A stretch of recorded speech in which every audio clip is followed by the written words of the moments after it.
ꯇꯥꯕꯤꯔꯤꯕꯁꯤꯡꯕꯨ ꯃꯅꯤꯄꯨꯔꯤ ꯂꯩꯆꯤꯜ ꯋꯥꯔꯤꯅ ꯇꯔꯥꯝꯅ ꯑꯣꯛꯆꯕꯒ ꯂꯣꯏꯅꯅ ꯏꯀꯣꯛ ꯅꯣꯟꯅ ꯈꯨꯔꯨꯝꯖꯔꯤ꯫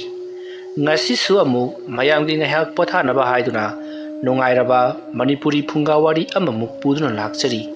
ꯐꯨꯡꯒꯥ ꯋꯥꯔꯤ ꯑꯁꯤꯒꯤ ꯃꯃꯤꯡꯅ ꯂꯥꯏꯔꯦꯟ ꯂꯩꯁꯥꯕꯤ꯫ ꯋꯥꯔꯤ ꯑꯁꯤꯅ ꯀꯔꯤ ꯀꯝꯗꯧꯔꯤꯕ ꯍꯥꯏꯕꯗꯨ ꯃꯌꯥꯝ ꯄꯨꯟꯅ ꯇꯥꯃꯤꯟꯅꯔꯁꯤ꯫ ꯊꯥꯏꯅ ꯃꯃꯥꯡꯉꯩ ꯆꯥꯎꯔꯕ ꯎꯃꯪ ꯑꯃꯒꯤ ꯆꯤꯗꯥꯏꯗ ꯂꯩꯕ ꯈꯨꯜ ꯑꯃꯗ ꯃꯉꯥꯜ ꯁꯅꯥ ꯀꯧꯕ ꯃꯁꯛ ꯃꯇꯧ ꯌꯥꯝꯅ ꯐꯖꯔꯕ ꯅꯨꯄꯥ ꯃꯆꯥ ꯑꯃ ꯂꯩꯔꯝꯃꯤ꯫ ꯃꯍꯥꯛꯄꯨ ꯃꯥꯒꯤ ꯃꯃꯥꯅ ꯌꯥꯝꯅ ꯆꯦꯛꯁꯤꯟꯅ ꯑꯃꯗꯤ ꯌꯥꯝꯅ ꯄꯥꯝꯃꯨꯖꯅ ꯌꯣꯛꯏ꯫ ꯀꯦꯅ ꯃꯧꯅ ꯌꯣꯛꯆꯔꯕꯁꯨ ꯂꯥꯏꯔꯕ ꯏꯃꯨꯡꯗ ꯌꯣꯛꯂꯨꯕꯅ ꯃꯅꯤꯡ ꯊꯨꯡꯍꯟꯕꯗꯤ ꯉꯝꯗꯦ꯫ ꯂꯩꯀꯥꯏ ꯈꯨꯜ ꯑꯗꯨꯒꯤ ꯅꯨꯄꯥ ꯃꯆꯥ ꯑꯌꯥꯝꯕ ꯎꯃꯪ ꯃꯅꯨꯡꯗ ꯆꯪꯗꯨꯅ ꯁꯤꯡ ꯆꯟꯕ ꯑꯃꯗꯤ ꯎꯃꯪꯗꯒꯤ ꯁꯤꯡ ꯄꯨꯊꯣꯔꯛꯂꯒ ꯀꯩꯊꯦꯜꯗ ꯑꯃꯨꯛ ꯌꯣꯟꯕ ꯊꯕꯛ ꯇꯧꯏ꯫ ꯍꯥꯏꯔꯤꯕ ꯊꯕꯛ ꯑꯁꯦ ꯃꯉꯥꯜ ꯁꯅꯥꯗꯤ ꯐꯅ ꯌꯥꯝꯅ ꯆꯥꯎꯔꯕ ꯐꯥꯎꯕ ꯌꯥꯎꯔꯝꯗꯦ꯫ ꯃꯥꯒꯤ ꯃꯃꯥꯅ ꯃꯉꯥꯜ ꯁꯅꯥꯁꯦ ꯋꯥꯈꯤꯅꯤ ꯈꯜꯂꯗꯨꯅ ꯃꯃꯥꯅ ꯑꯌꯥꯝꯕ ꯑꯗꯨꯃꯛ ꯍꯣꯠꯅꯗꯨꯅ ꯂꯩꯔꯝꯃꯤ꯫ ꯃꯔꯝ ꯑꯗꯨꯅ ꯃꯉꯥꯜ ꯁꯅꯥꯁꯦ ꯎꯃꯪ ꯃꯅꯨꯡꯗ ꯁꯤꯡ ꯆꯟꯕ ꯑꯃꯗꯤ ꯀꯩꯊꯦꯜꯗ ꯆꯠꯇꯨꯅ ꯁꯤꯡ ꯌꯣꯟꯕꯒꯤ ꯊꯕꯛ ꯑꯁꯦ ꯀꯌꯥ ꯍꯩꯔꯝꯗꯦ꯫ ꯃꯗꯨꯒꯤꯁꯨ ꯃꯊꯛꯇ ꯂꯧꯎ ꯁꯤꯡꯎꯕ, ꯍꯤꯡꯈꯣꯜ ꯁꯝꯕꯜ ꯀꯣꯏꯕ, ꯆꯥꯛꯊꯣꯡ ꯐꯧꯁꯨ ꯀꯔꯤꯒꯨꯝꯕ ꯑꯃꯠꯇ ꯍꯩꯔꯝꯗꯦ꯫ ꯌꯥꯝꯅ ꯀꯦꯊꯣꯛ ꯃꯧꯊꯣꯛꯅ ꯃꯃꯥꯅ ꯃꯇꯣꯝꯇ ꯌꯥꯎꯕꯅꯤꯀꯣ ꯈꯟꯗꯨꯅ ꯌꯣꯛꯈꯤꯕꯅ ꯀꯔꯤꯒꯨꯝꯕ ꯍꯤꯔꯝ ꯑꯃꯠꯇꯗ ꯃꯍꯥꯛꯁꯦ ꯍꯩꯖꯔꯝꯗꯦ꯫ ꯑꯗꯨꯕꯨ ꯃꯇꯝꯅꯗꯤ ꯑꯁꯨꯝ ꯄꯣꯔꯛꯄꯅ ꯃꯉꯥꯜ ꯁꯅꯥ ꯄꯥꯈꯪ ꯋꯥꯏ ꯐꯥꯔꯛꯂꯤ꯫ ꯃꯉꯥꯜ ꯁꯅꯥꯒꯤ ꯃꯃꯥꯁꯨ ꯑꯍꯜ ꯃꯇꯝ ꯑꯣꯏꯁꯜꯂꯛꯂꯤ꯫ ꯃꯔꯝ ꯑꯗꯨꯅ ꯎꯃꯪꯗ ꯆꯠꯇꯨꯅ ꯁꯤꯡ ꯆꯟꯕ ꯉꯝꯗ꯭ꯔꯦꯗꯣ꯫ ꯅꯣꯡꯃꯒꯤ ꯅꯨꯃꯤꯠꯅꯤ꯫ ꯃꯉꯥꯜ ꯁꯅꯥꯒꯤ ꯃꯃꯥꯗꯣ ꯌꯥꯝꯅ ꯀꯟꯅ ꯑꯔꯨꯝ ꯍꯧꯗꯨꯅ ꯅꯥꯔꯤ꯫ ꯃꯔꯝ ꯑꯗꯨꯅ ꯎꯃꯪꯗ ꯆꯠꯇꯨꯅ ꯁꯤꯡ ꯆꯟꯕꯒꯤ ꯎꯄꯥꯏ ꯂꯩꯇ꯭ꯔꯦꯗꯣ꯫ ꯃꯉꯥꯜ ꯁꯅꯥꯁꯨ ꯑꯗꯨꯃꯉꯥꯏ꯫ ꯎꯃꯪ ꯃꯅꯨꯡꯗ ꯆꯪꯗꯨꯅ ꯁꯤꯡ ꯆꯟꯕ ꯍꯥꯏꯕꯁꯤ ꯃꯍꯥꯛꯅꯁꯨ ꯍꯩꯇꯕ ꯑꯃꯗꯤ ꯀꯔꯝꯅ ꯇꯧꯒꯗꯕꯅꯣ ꯍꯥꯏꯕꯒꯤ ꯀꯔꯤꯃꯠꯇ ꯈꯪꯗꯕ ꯑꯣꯏꯕꯅꯤꯅ ꯃꯍꯥꯛꯁꯨ ꯑꯗꯨꯃꯛ ꯂꯩꯔꯤ꯫ ꯃꯃꯥꯅ ꯅꯥꯔꯤꯕꯗꯣ ꯐꯅꯅꯕ ꯍꯥꯏꯗꯨꯅ ꯂꯩꯀꯥꯏꯒꯤ ꯑꯈꯪ ꯑꯍꯩ ꯑꯃꯥꯏꯕ ꯄꯥꯟꯖꯤ ꯇꯥꯟꯅꯒꯗꯕꯗꯁꯨ ꯃꯈꯨꯠꯇ ꯁꯦꯟ ꯑꯃꯠꯇ ꯂꯩꯇꯦ꯫ ꯃꯔꯝ ꯑꯗꯨꯅ ꯃꯃꯥꯅ ꯅꯥꯔꯤꯕꯗꯣ ꯐꯅꯅꯕꯅꯤ ꯍꯥꯏꯗꯨꯅ ꯏꯁꯤꯡ ꯈꯔ ꯃꯔꯥꯏꯕꯛꯇ ꯊꯣꯝꯕ, ꯍꯪꯒꯥꯝ ꯃꯅꯥ ꯈꯔ ꯁꯨꯔꯨ ꯁꯨꯔꯨ ꯅꯣꯏꯔꯒ ꯂꯥꯏꯕꯛꯇ ꯈꯔ ꯊꯝꯕ ꯇꯧꯗꯨꯅ ꯗꯦꯁꯥ ꯎꯄꯥꯏ ꯉꯥꯏꯍꯥꯛ ꯉꯥꯏꯍꯥꯛꯀꯤ ꯇꯧꯔꯤ꯫ ꯃꯗꯨꯃꯛꯅ ꯐꯔꯒꯗ꯭ꯔꯥ ꯍꯥꯏꯕꯗꯤ ꯆꯞ ꯆꯥꯕ ꯈꯪꯕ ꯅꯠꯇꯦ꯫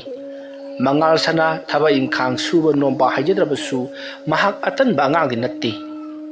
ꯃꯃꯥꯅ ꯅꯥꯔꯤꯕꯗꯣ ꯀꯝꯗꯧꯅ ꯐꯍꯟꯒꯗꯒꯦ ꯍꯥꯏꯕꯁꯤꯗ ꯃꯕꯨꯛꯅꯤꯡꯁꯨ ꯂꯨꯞꯂꯤꯕꯅꯤ꯫ ꯅꯣꯡꯃ ꯅꯤꯅꯤꯗꯤ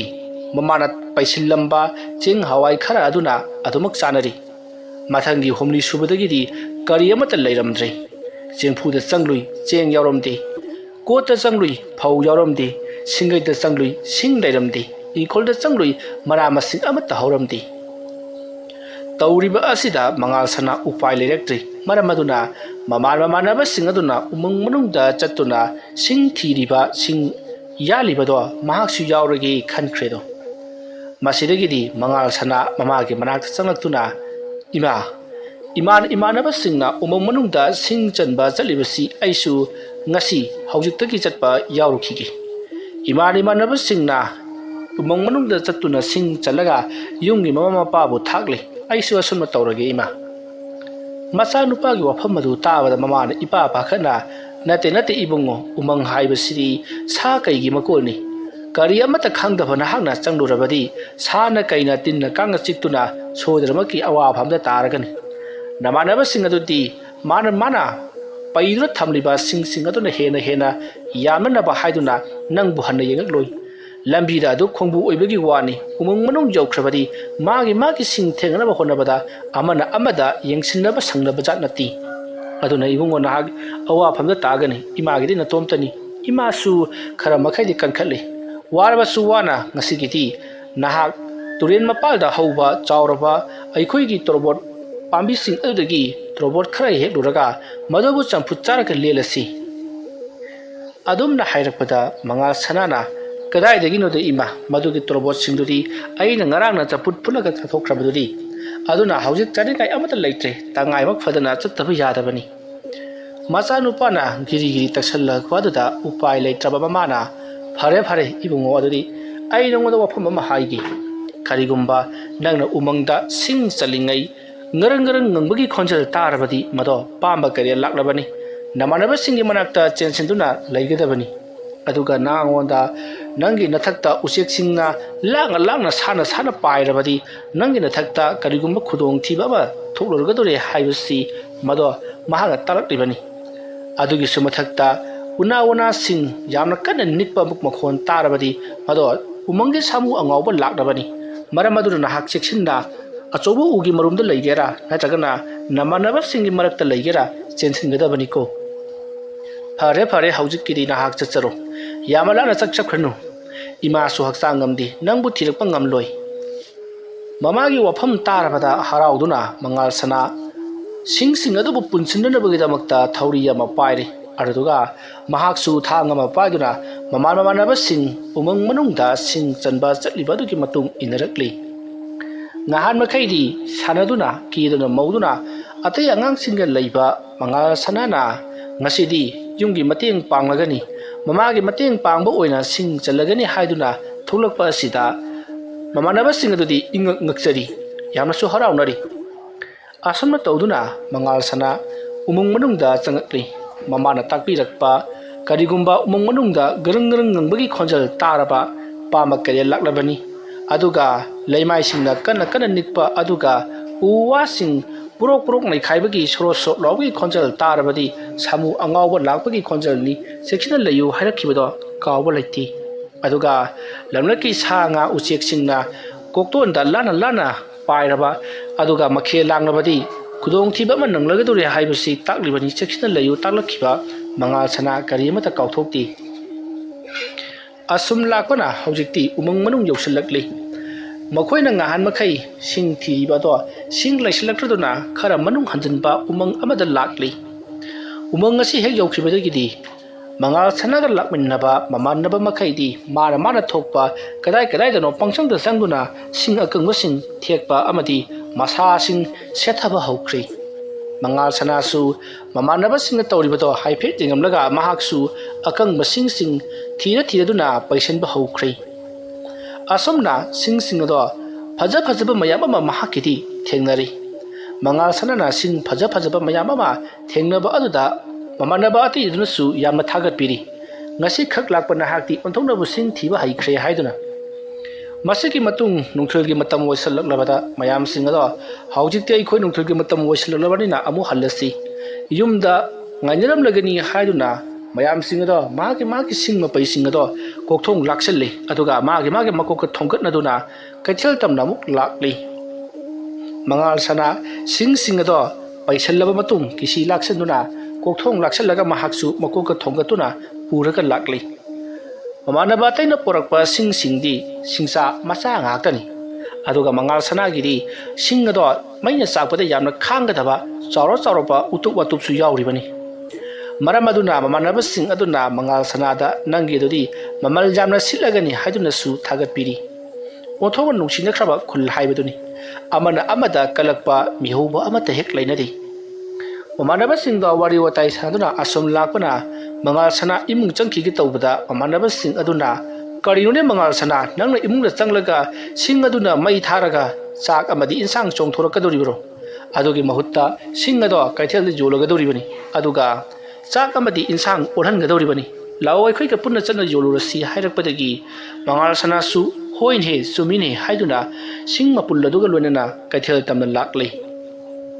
khulgi kaithel jawrabada sing ado bam thaduna sing yoli haiduna mahakna lauri magi manakta mamanaba taisu pareng adumak phamlibani masidagidi nipa masang silaktuna mangal sanagi sing ado ubada aina ngasaidagi thiriba sing asidi sida leiredana ibungo nangi sidi sing si paisa kayam logani masi ai pukhrage adum na hairakpada mangal sanadi mamal hunba haitaduna iya tawduna leiri matamadu da mamanaba amana phuk onsilaktuna sing adugi mamal hairi nipa aduna yamna tangman khre khara taro hairabada nipa masa mahaki mangal sanagi mamanaba aduna khara tathokle asama tawduna nipa aduna su paisa do piramlaga sing kokthong do puduna sakri mamanaba sing aduna mangal sanada aikhoina haido nangi singdi mayamna hek ubada pamgani haidana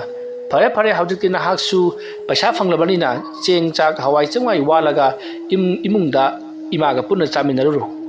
adumna hairapda mangal sana mahana suja nomjaba asina paisa phanglaba matungda cheng hawai wanduna imungi laitaba menkhatnare khallubada yamna harauna cheng amadi insangna pi leiduna mayum tamna lakli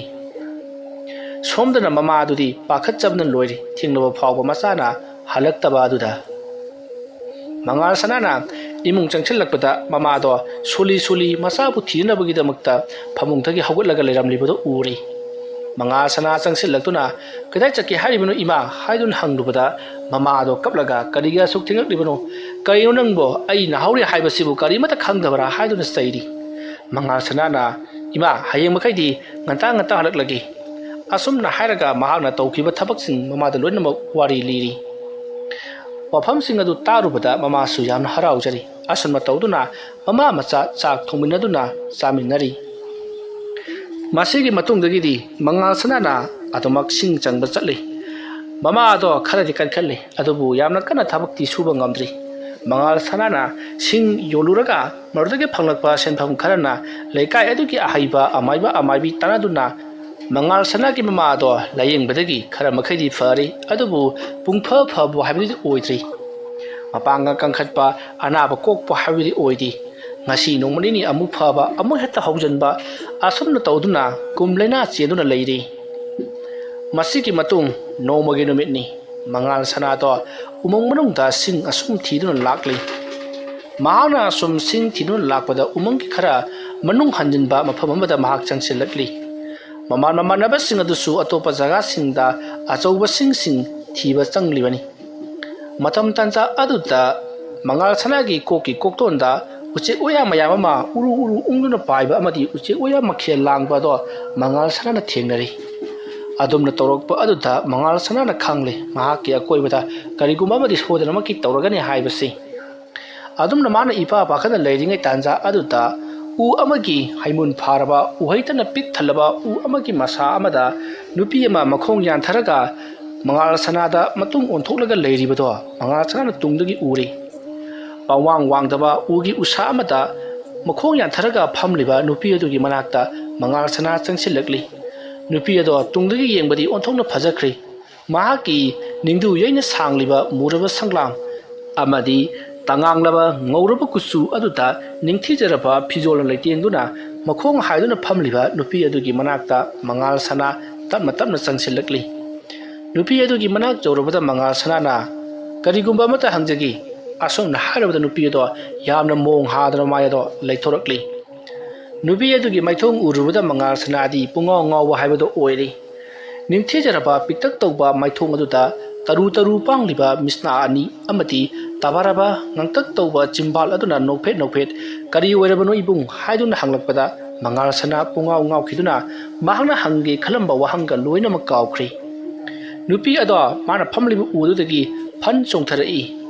yamna wangbarate u ado khwang muktani ugi usaduna wanglibasi mahana adumna usadudagi chongtharakpada hai kharasu pudur kelakli hai amani khungatlaga mangal sanada piraga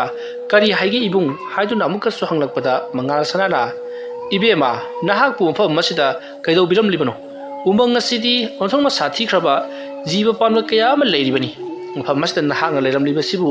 kamdongna tawriba jano aisu umang asida sing chanba laksabani nahaksu umang asida sing chanba lakpa oirabra adumna hairubada nupi aduna nati aidi umang asida sing chanba lakpa nati umang asida adum leijabani hai pambi ase aihana sanglibani adumna hairapda mangal sanana hai asina aikoina chaba yabra karibu kanagadoribano masigi hai asi aikoina chabada karigi nahana hai asibu sanglibano adumna hairubada nupi aduna hai ase nahaki inama anabadu da pijau sodanamaki mahak pharak lagani adumna hairapda mangal sana ingangna nahana kamdongna aigi imado hauji naduna lei haibasi khanglibano adumna hanglubutu da nupi aduna nangi maithongda awabagi mami yama tari mado kanagumba nangna yam nuksijaba nangnaba miyo yama ana ayek yawba awana tabagi mamini aduda sum hairubani adumna hairapda mangal sanana hoi sume nahangna hairibadu aigi imado hauji yamna kana naduna leiri nangi uhai asi charga tasenamuk phagadrane adumna hanglubada nupi aduna sodanamaki phagani nahak chatlo hairapdagidi Mangal sanado fare ai uhai asi puduna imada pijaruragi aduga karigumba uhai asi sabadagi imana pharabadi ai amu hana pha masta lakhigani ko asomna haram laga mangal sana mahana thekuriba mahana tungsilliba mahana paisilliba singma pullado paikhatuna mayum tamna laklei ngasidi maha kaithel daga amata chatre uhai ado mamada pijaningmana para payum da duma halaklabani mahaki singma pullado sumang machi amata bom thadaramlaga imungda para changlai matam maruda mamado amuksu arum laihau hauba haure hairakpadagi nithaduna leiramli mangal sana para changsillaktuna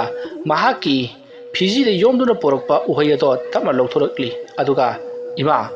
umanga thengnaba nupi ama khakna uhai asi charabadi sodenmaki phagane dan hairakli nupi ado asuki matik masak phajai Mamit mana tarau waduna makhon mawaga sima uthoga nusigraba jani adumna hairakpada mama aduna madudi ibungo umangi lairimbi sodena waramgani kadai nangi haido ima chagi asomna haiduna mangal sanagi mama aduna uhayedo chasankhri madugi matung mangal sanagi mamagi masada laheu hauramba masa soktharamba do loinamak phakhri mikup aduda jara kankhalaktuna ima yamna kankhale ibungo ima chak thongba ngamlagani haiduna masa khinglakpadu uraga mangal sanasu yamna haraujari masidagi mangal sanana pharene imana asomna hakchang kankhalaklabadina aisha manungairi ai singa mata yoludri sing yolukhiki ima asomna hairamlaga mangal sana yamna harauna sing yonba chatkhri asomna matam madu haukrabada nongthilgi matamda mangal sana umang adu tele horiba hai pami hauba phamadu amuhana lakli matam maruda nupi ado amukasu leiramlei mangal sana nupi aduga wari watai kaya saraduna haujikti nupi aduga mangal sana ga thamoi gi mari phongdok ngaduna nungsi pami phongdok naredo masigi matung mangal sana su mayumda halaktuna mamaga puna leiminari mama do nomo gi kankhalaktuna phajan thina apangal kalli yumgai dhaba ingkhang loina mak ngamle mangal sana umang aduda toina chatuna nupi aduga unaduna wari watai kaya sanaduna nungaina matam lelami matam aduda nongma mangal sanana nupi aduda nangase kanagi macha masunu umang asidana tonta leibasibu kidabra haiduna hangli matam aduda nupi aduna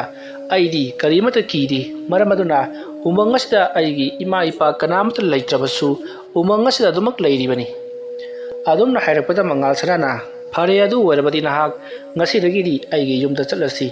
nahak bu aigi taloi oina aigi imada luhongbiyu hairurage adumna hairakpada nupi aduna nate aidi nakhoi gumba namu taibang mi nate aidi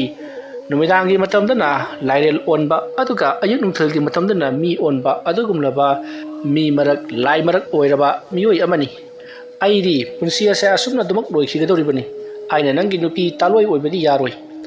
adumna hairakpada mangal sanana adu warabasu karisu kaidi na ke nungsi thaurina punduna aihaga se karimata lengbo pangamdrabani adumna hairaga laithokanu nangna oiningba bo oisanu na poigi taloi oina thamgani hairakli wafam aduda nupi aduna suya yaba kawwa leitre adubu mangal sanana kanna mahaibadagi nupi ado laibak kathoklaba mat leijaramlani khaladuna mangal sanagi matung ilakli asumna tawduna hojikti mangal sana yum aduda nupi ado puduna laklei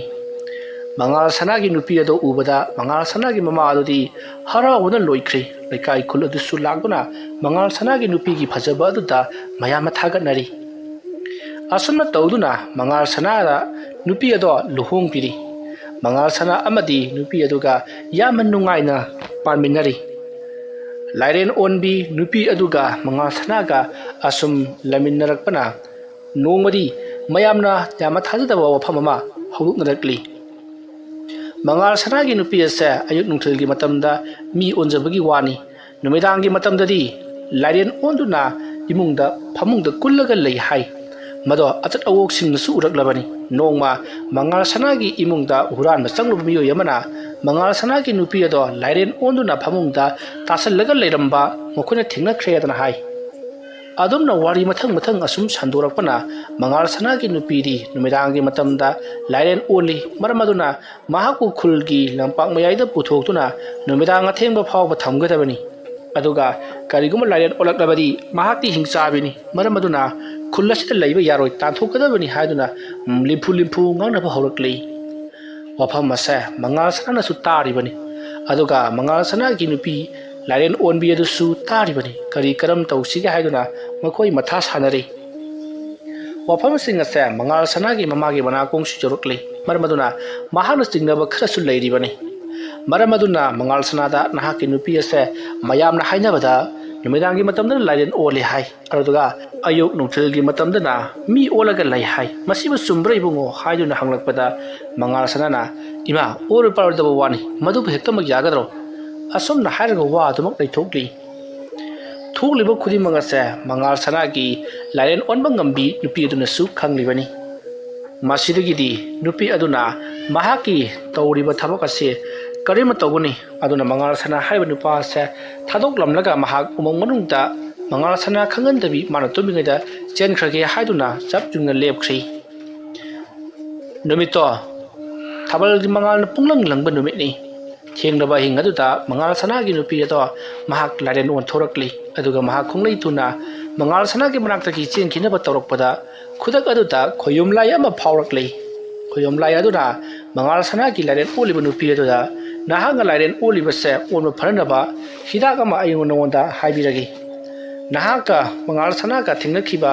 ꯎꯃꯪ ꯑꯗꯨꯗꯒꯤ ꯈꯔ ꯆꯠꯂꯒ ꯆꯤꯡꯒꯤ ꯅꯥꯄꯣꯝ ꯑꯃꯗ ꯂꯣꯛ ꯑꯃ ꯆꯦꯜꯂꯤꯕꯅꯤ ꯍꯥꯏꯔꯤꯕ ꯂꯣꯛ ꯑꯗꯨꯒꯤ ꯏꯁꯤꯡ ꯑꯗꯣ ꯅꯍꯥꯛꯅ ꯏꯔꯨꯖꯔꯕ ꯉꯁꯤꯒꯤ ꯅꯨꯃꯤꯠ ꯑꯁꯤꯗ ꯑꯗꯨ ꯑꯣꯏꯔꯕꯗꯤ ꯅꯍꯥꯛ ꯅꯃꯨ ꯇꯥꯏꯕꯪ ꯃꯤ ꯑꯣꯟꯗꯨꯅ ꯑꯗꯨꯃꯛ ꯂꯩꯔꯒꯅꯤ ꯂꯥꯏꯔꯦꯟ ꯍꯥꯏꯕ ꯖꯤꯕ ꯑꯗꯨ ꯁꯨꯡꯑꯣꯟ ꯑꯣꯜꯂꯔꯣꯏ ꯈꯣꯡꯂꯩ ꯊꯨꯅ ꯅꯍꯥꯛꯀꯤ ꯅꯄꯨꯔꯣꯏꯕ ꯃꯉꯥꯜ ꯁꯅꯥꯕꯨ ꯍꯧꯗꯣꯛꯇꯨꯅ ꯍꯥꯏꯔꯤꯕ ꯂꯨꯛꯅꯨꯡ ꯑꯗꯨꯗꯒꯤ ꯏꯁꯤꯡ ꯑꯗꯣ ꯂꯧꯔꯨꯗꯨꯅ ꯏꯔꯨ ꯁꯥꯗꯦꯡꯂꯣ ꯑꯗꯨꯝꯅ ꯍꯥꯏꯔꯝꯂꯒ ꯈꯣꯌꯨꯝ ꯂꯥꯏ ꯑꯗꯣ ꯃꯥꯡꯈ꯭ꯔꯦ ꯈꯣꯡꯂꯩ ꯊꯨꯅ ꯃꯉꯥꯜ ꯁꯅꯥꯕꯨ ꯃꯍꯥꯛꯀꯤ ꯅꯨꯄꯤ ꯂꯥꯏꯔꯦꯟ ꯑꯗꯨꯅ ꯍꯧꯗꯣꯔꯛꯂꯤ ꯑꯗꯨꯒ ꯂꯥꯏꯔꯦꯟ ꯅꯨꯄꯤ ꯑꯗꯨꯅ ꯃꯉꯥꯜ ꯁꯅꯥꯗ ꯍꯧꯖꯤꯛ ꯃꯍꯥꯛꯀꯤ ꯃꯃꯥꯡꯗ ꯂꯥꯛꯂꯝꯕ ꯆꯤꯡꯎ ꯈꯨꯌꯨꯝ ꯂꯥꯏ ꯑꯗꯨꯅ ꯍꯥꯏꯔꯝꯕ ꯋꯥꯐꯝ ꯄꯨꯝꯅꯃꯛ ꯃꯉꯥꯜ ꯁꯅꯥꯗ ꯇꯝꯂꯤ ꯃꯁꯤꯗꯒꯤꯗꯤ ꯃꯉꯥꯜ ꯁꯅꯥꯗꯣ ꯐꯔꯦ ꯑꯗꯨ ꯑꯣꯏꯔꯕꯗꯤ ꯑꯩ ꯍꯧꯖꯤꯛꯃꯛ ꯆꯠꯂꯒꯦ ꯍꯥꯏꯗꯨꯅ ꯂꯥꯇꯦꯟ ꯑꯃ ꯄꯥꯏꯗꯨꯅ ꯈꯣꯡꯂꯩ ꯊꯨꯅ ꯂꯣꯛ ꯑꯗꯨꯒꯤ ꯃꯥꯏꯀꯩ ꯇꯝꯅ ꯂꯥꯛꯂꯤ ꯑꯁꯨꯝ ꯂꯥꯛꯄꯅ ꯂꯣꯛ ꯑꯗꯨꯒꯤ ꯃꯅꯥꯛ ꯌꯧꯁꯤꯜꯂꯛꯂꯤ ꯂꯣꯛ ꯑꯗꯨ ꯎꯔꯨꯕꯗ ꯃꯉꯥꯜ ꯁꯅꯥ ꯌꯥꯝꯅ ꯍꯔꯥꯎꯅ ꯈꯣꯌꯨꯝ ꯂꯥꯏ ꯑꯗꯨꯅ ꯍꯥꯏꯔꯝꯕ ꯑꯗꯣ ꯆꯨꯝꯂꯦꯗꯅ ꯍꯥꯏꯗꯨꯅ ꯂꯣꯛ ꯑꯗꯨꯗꯒꯤ ꯀꯨꯝꯊꯗꯨꯅ ꯏꯁꯤꯡ ꯑꯗꯣ ꯁꯣꯛꯂꯨꯔꯦ ꯑꯗꯨꯒ ꯃꯍꯥꯛꯀꯤ ꯅꯨꯄꯤꯒꯤ ꯃꯅꯥꯛ ꯇꯝꯅ ꯄꯨꯔꯛꯂꯤ ꯃꯇꯝ ꯑꯁꯦ ꯅꯣꯡ ꯉꯥꯜꯂꯛꯀꯗꯕ ꯈꯔ ꯈꯛꯇꯃꯛ ꯉꯥꯏꯁꯤꯜꯂꯛꯂꯕꯅꯤ ꯃꯉꯥꯜ ꯁꯅꯥꯒꯤ ꯅꯨꯄꯤ ꯑꯗꯨꯒꯤ ꯃꯅꯥꯛ ꯌꯧꯔꯛꯂꯕꯗ ꯃꯉꯥꯜ ꯁꯅꯥꯅ ꯈꯣꯡꯂꯩ ꯊꯨꯅ ꯏꯔꯨ ꯁꯥꯗꯦꯡꯂꯣ ꯍꯥꯏꯔꯛꯄꯗꯒꯤ ꯃꯉꯥꯜ ꯁꯅꯥꯒꯤ ꯅꯨꯄꯤ ꯑꯗꯨꯁꯨ ꯏꯁꯤꯡ ꯑꯗꯨꯅ ꯃꯁꯥ ꯄꯨꯝꯕ ꯆꯥꯏꯊꯗꯨꯅ ꯏꯔꯨ ꯁꯥꯗꯦꯡꯂꯤ ꯏꯔꯨ ꯁꯥꯗꯦꯡꯕ ꯍꯦꯛ ꯂꯣꯏꯕꯒ ꯅꯣꯡ ꯄꯨꯡꯉꯥꯟ ꯉꯥꯟꯊꯣꯔꯛꯂꯤ ꯑꯗꯨꯕꯨ ꯏꯔꯨ ꯁꯥꯗꯦꯡꯕꯅ ꯍꯥꯟꯈ꯭ꯔꯕꯅꯤꯅ ꯍꯧꯖꯤꯛꯇꯤ ꯃꯍꯥꯛ ꯅꯃꯨ ꯇꯥꯏꯕꯪ ꯃꯤ ꯑꯣꯟꯗꯨꯅ ꯑꯗꯨꯃꯛ ꯂꯩꯔꯤ ꯑꯁꯨꯝꯅ ꯃꯉꯥꯜ ꯁꯅꯥꯒꯤ ꯅꯨꯄꯤ ꯑꯗꯨꯅ ꯃꯈꯣꯏꯒꯤ ꯁꯨꯃꯥꯡꯒꯤ ꯃꯆꯤ ꯑꯃꯗ ꯏꯔꯨ ꯁꯥꯗꯦꯡꯗꯨꯅ ꯂꯩꯔꯤꯉꯩ ꯈꯨꯜꯒꯤ ꯃꯤꯌꯥꯝ ꯆꯪꯂꯛꯂꯤ ꯃꯉꯥꯜ ꯁꯅꯥꯒꯤ ꯃꯃꯥꯁꯨ ꯍꯧꯒꯠꯂꯛꯂꯤ ꯈꯨꯜꯒꯤ ꯃꯤꯌꯥꯝ ꯆꯪꯂꯛꯄꯗꯣ ꯎꯕꯗ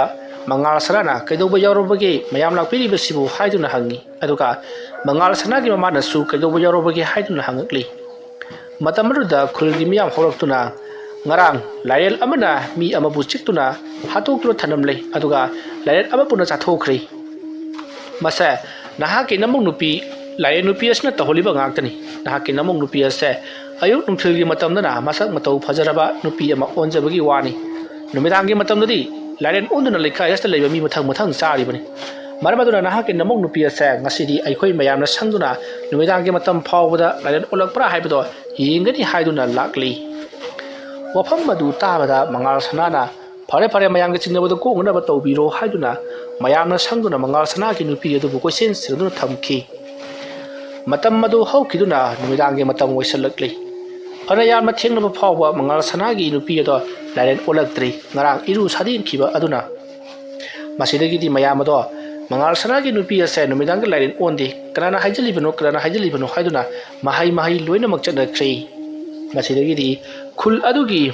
ꯂꯨꯆꯤꯡꯕ ꯑꯣꯏꯅ ꯂꯩꯔꯤꯕ ꯑꯍꯜ ꯑꯗꯨꯅ ꯃꯉꯥꯜ ꯁꯅꯥꯗ ꯏꯕꯨꯡꯉꯣ ꯃꯌꯥꯝꯅ ꯂꯥꯟꯅ ꯄꯥꯎ ꯁꯟꯗꯣꯛꯄꯗꯒꯤ ꯅꯍꯥꯛꯀꯤ ꯅꯨꯄꯤ ꯑꯁꯤ ꯑꯩꯈꯣꯏꯅ ꯂꯥꯟꯅ ꯂꯧꯔꯨꯔꯦ ꯁꯤꯗꯒꯤꯗꯤ ꯅꯈꯣꯏ ꯌꯥꯝꯅ ꯅꯨꯡꯉꯥꯏꯅ ꯄꯥꯜꯍꯧꯔꯣꯀꯣ ꯍꯥꯏꯔꯝꯂꯒ ꯆꯠꯅꯈꯤ